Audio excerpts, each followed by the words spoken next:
Elini hareket ettirir misin? Elini hareket ettirir misin? Elini hareket ettirir misin? Elleri devam ettir hareket ettirmeye. Hizalayamamış olabilir. Bakın hareket gelmiyor bu arada. Yardım.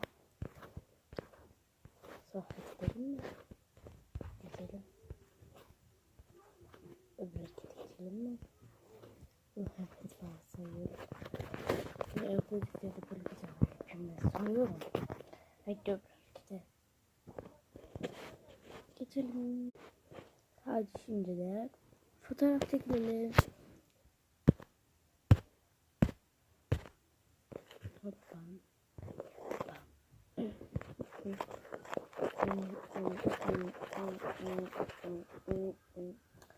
Hadi selfie.